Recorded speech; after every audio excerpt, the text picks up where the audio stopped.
Hai, welcome to my YouTube channel. Balik lagi dengan saya Mei Semiasi dengan NIM 186220143 dari kelas 7-1. Nah, pada kesempatan kali ini saya bakal ngebahas yang namanya pengaruh corporate social performance, bisnis strategi, blockchain, dan corporate sustainability terhadap economic performance.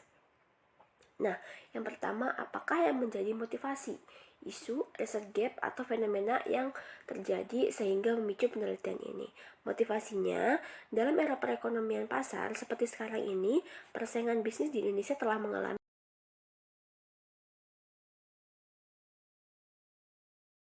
Nah, kita ke pertanyaan yang pertama, di mana itu merupakan motivasi atau isu. Jadi dalam era perekonomian pasar seperti sekarang ini, persaingan bisnis di Indonesia telah mengalami kemajuan yang sangat pesat. Nah, sementara riset gap-nya, kinerja ekonomi itu merupakan kinerja perusahaan secara relatif dalam suatu industri yang sama ditandai dengan return tahunan industri yang bersangkutan. Dan fenomenanya dibentuknya MEA merupakan tonggak bagi penerapan liberalisasi aset sebagai pasar dan basis produksi tunggal. Kritiknya nggak ada ya teman-temannya, karena dia udah menurut saya sudah sesuai. Dan yang kedua, jelaskan artikel-artikelnya. Nah, di bawah ini ada PPT-nya, di mana kinerja ekonomi adalah suatu usaha formal yang dilaksanakan perusahaan untuk mengevaluasi efisien dan efektivitas dari aktivitas keuangan perusahaan. CSP juga ada pengertiannya. Lalu corporate sustainability juga ada pengertiannya. Bisa dibaca di PPT yang saya tampilkan, di mana pada poin ini merupakan pokok bahasan dari dari artikel ini. Dan kritiknya tidak ada karena sudah cukup jelas.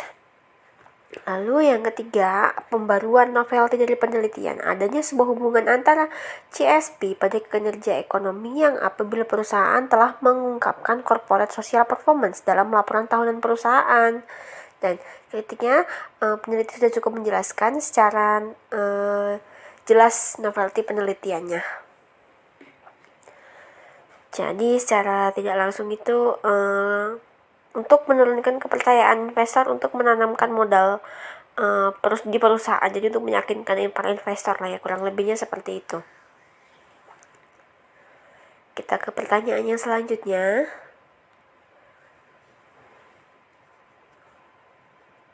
yaitu di poin 4, research question, rumusan masalah. Yang pertama, apa sih CSP berpengaruh terhadap economic performance?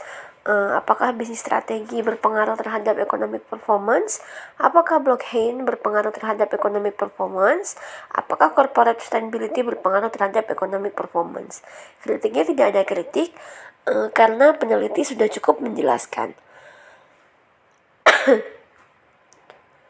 Perumusan masalah penelitian ini yang dapat membantu pembaca mengetahui perumusan masalah pada penelitian. Jadi tidak ada kritik ya teman-teman, karena penulis sudah cukup menjelaskan secara eksplisit dan implisit. Kita ke pertanyaan selanjutnya, yaitu poin kelima. Apa sih tujuan penelitian? Nah, yang pertama untuk mengetahui pengaruh CSP terhadap economic performance. Yang B, untuk mengetahui pengaruh bisnis strategi terhadap economic performance. Yang C, untuk mengetahui pengaruh blockchain terhadap economic performance. Yang D, untuk mengetahui pengaruh corporate sustainability terhadap economic performance. Kritiknya, peneliti mengkonsepkan secara implisit tujuan penelitiannya. Dalam hipotesis penelitian, seharusnya antara tujuan dan hipotesis dibuat dalam bagian yang berbeda atau terpisah.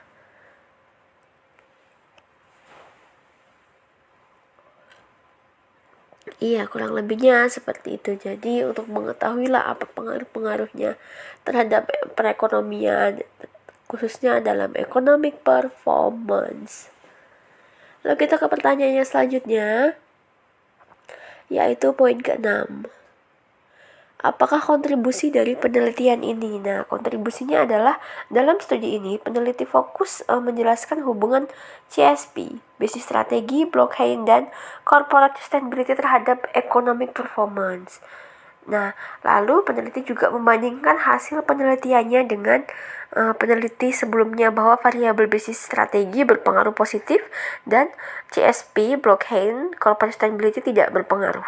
Untuk kritiknya, peneliti belum menjelaskan secara spesifik terhadap kontribusi penelitian ini. Peneliti hanya menuliskan secara implisit mengenai kontribusi penelitian. Seharusnya peneliti menjelaskan lebih spesifik lagi terkait dampak yang akan terjadi akibat beberapa elemen yang menjadi pemicu pada economic performance.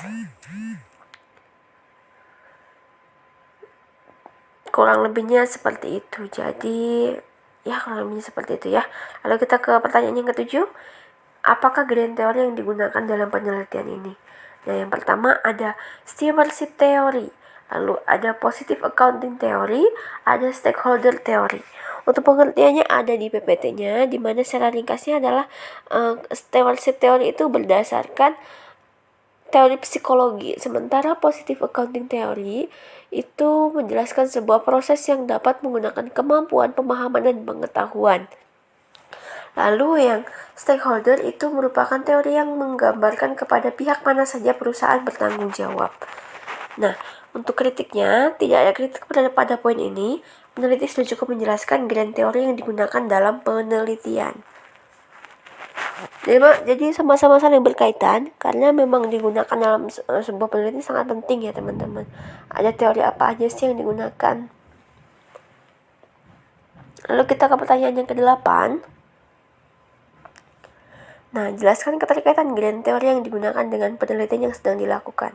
Nah, yang pertama, hubungan stewardship teori dalam penelitian ini.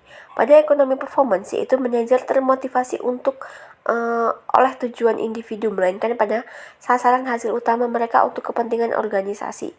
Lalu yang kedua, hubungan teori akuntansi positif dengan pada ekonomi performance yang terletak pada sikap manajemen yang menggunakan kemampuan serta kompetensi pemahaman pengetahuan akuntansi serta penggunaan kebijakan akuntansi yang paling sesuai untuk menghadapi kondisi yang akan datang. Lalu hubungan teori stakeholder dengan penelitian ini pada pengungkapan sustainability report merupakan laporan yang digunakan perusahaan untuk menginformasikan perihal kinerja ekonomi, sosial, dan lingkungan. Dengan pengungkapan ini, diharapkan perusahaan mampu memenuhi kebutuhan informasi keuangan dan non-keuangan. Kritiknya tidak ada ya teman-teman.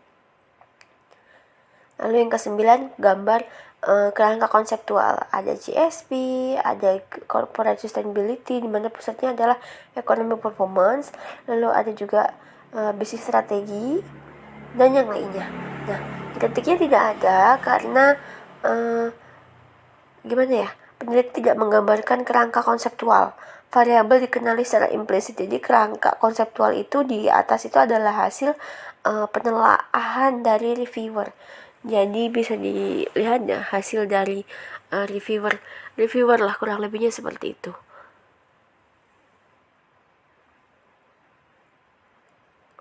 Lalu kita ke pertanyaan yang selanjutnya. Ini mulai rada sulit ya untuk pertanyaannya. Mohon maaf teman-teman, saya kurang maksimal karena dikarenakan saya kurang enak badan. Lalu kita ke pertanyaan yang ke-10. Ialah apakah hipotesis penelitiannya. Jadi yang pertama H1, CSP berpengaruh terhadap ekonomi performance. H2, bisnis strategi berpengaruh terhadap ekonomi performance. H3, blockchain berpengaruh terhadap ekonomi performance. H4, corporate sustainability berpengaruh terhadap ekonomi performance. Nah, kritiknya, peneliti telah menyebutkan hipotesis penelitiannya secara eksplisit. Redaksional, hipotesis H1, H2, dan H3, dan H4 mudah dipahami sehingga hipotesis dapat ditangkap dengan jelas. Jadi sudah cukup menjelaskan lah ya keterkaitannya antara hipotesis H1, H2, H3, dan H4.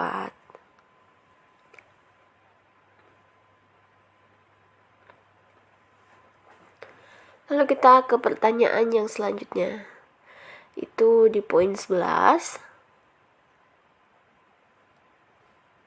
Nah, ini lumayan banyak nih. Nah, jelaskan metode penelitian yang digunakan.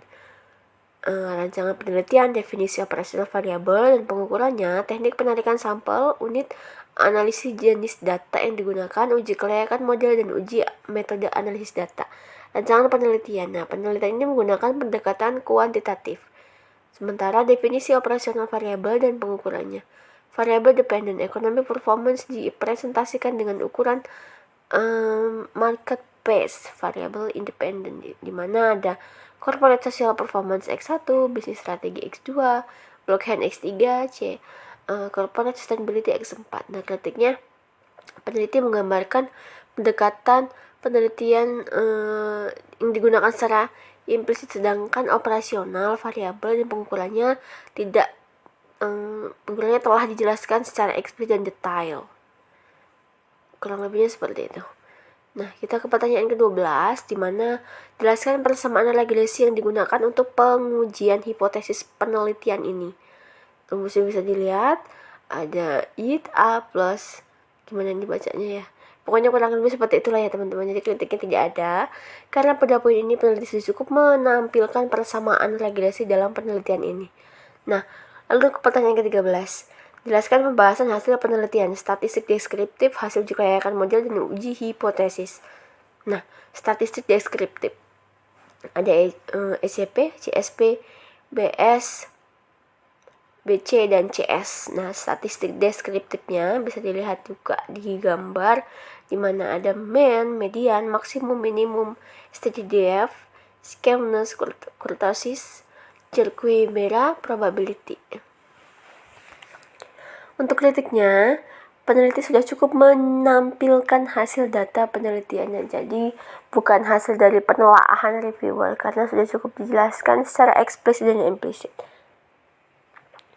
Ini juga kelanjutannya, di mana jelaskan pembahasan hasil yang tadi, di mana hasil uji kelayakan modelnya adalah F statistik 4,6666620 dan probabilitasnya F statistiknya 0,000000. Dari hasil penelitian, nilai F statistik sebesar 4,6666620, sementara F tabel sebesar 2,49. Jadi ditolak ya teman-teman. Nah, kritiknya, peneliti sudah menampilkan hasil data penelitiannya. Lalu ada hasil uji hipotesis, ada variabel koefisien, STD error, statistik, dan probabilitas.